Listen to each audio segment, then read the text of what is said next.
1 Chronicles 18, David fights. In the days that followed, David struck hard at the Philistines, bringing them to their knees. He captured Gath and took control of the surrounding countryside. He also fought and defeated Moab. The Moabites came under David's rule and paid regular tribute. On his way to restore his sovereignty at the Euphrates River, David defeated Hadadezer, king of Zobah, over towards Hamath. David captured 1,000 chariots, 7,000 cavalry, and 20,000 infantry from him. He hamstrung all of the chariot horses, but he saved back 100. When the Arameans from Damascus came to the aid of Hadadezer, king of Zobah, David killed 22,000 of them. David set up a puppet government in Aram Damascus. The Arameans became subjects of David and were forced to bring tribute. God gave victory to David wherever he marched.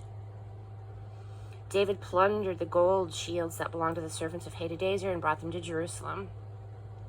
He also looted Teba and Kun, cities of Hadadezer, of a huge quantity of bronze that Solomon later used to make the great bronze sea, the pillars, and bronze equipment in the temple.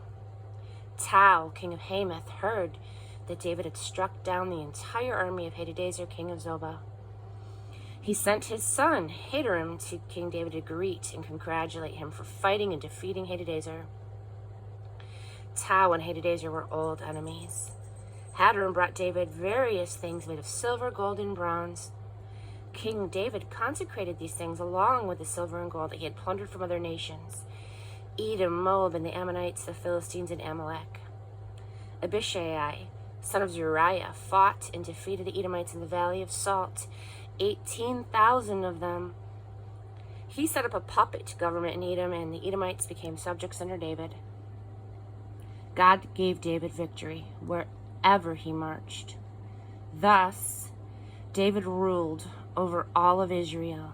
He ruled well, fair, and even-handed in all of his duties and relationships. Joab, son of Zeruiah, was head of the army. Jehoshaphat, son of Ahilud, was in charge of public records. Zadok, son of Adib, and Abimelech, son of Abithar, were priests. Shavsha was secretary. Benaiah, son of Jehoiada, was over the special forces, the Kerethites, and the Pelethites. And David's sons held high positions close to the king. Chapter 19. Sometime after this, Nahash, king of the Ammonites, died, and his son succeeded him as king. David said, "I would like to show some kindness to Hanan, son of Nahash. Treat him well and as kindly as his father treated me." And so David sent condolences about his father's death.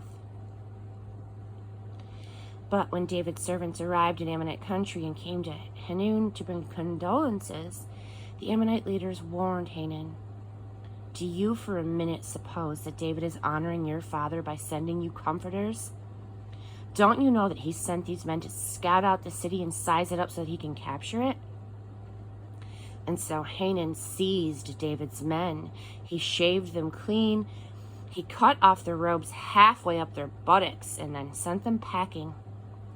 When this was all reported to David, he sent someone to meet them, for they were seriously humiliated.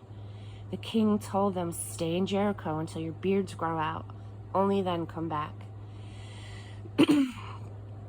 When it dawned on the Ammonites that as far as David was concerned, they stank to high heaven, they hired at a cost of 1,000 talents of silver, which is 37.5 tons of silver, chariots and horsemen from the Arameans of Naaram, Maacah, and Zobah, 32,000 chariots and drivers, plus the king of Maacah with his troops who came and set up camp at Medeba. The Ammonites, too, were mobilized from their cities and got ready for battle.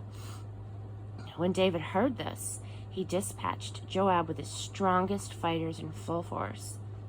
The Ammonites marched out, and they spread out in battle formation at the city gate. The kings who had come as allies took up a position at the open fields. When Joab saw that he had two fronts to fight, before and behind, he took his pick of the best of Israel and deployed them to confront the Arameans. The rest of the army he put under the command of Abishai, his brother, and deployed them to deal with the Ammonites. And then he said, "If the Arameans are too much for me, you help me. And if the Ammonites prove too much for you, I'll come and help you. Courage! We will fight might and main for our people and for the cities of our God. And God will do whatever he sees needs doing." But when Joab and his soldiers moved in to fight the Arameans, they ran off in full retreat. And then the Ammonites, seeing the Arameans run for dear life, took to their heels and ran from Abishai into the city. So Joab withdrew from the Ammonites and returned to Jerusalem. When the Arameans saw how badly that they had been beaten by Israel, they picked up the pieces and regrouped. They sent for the Arameans who were across the river.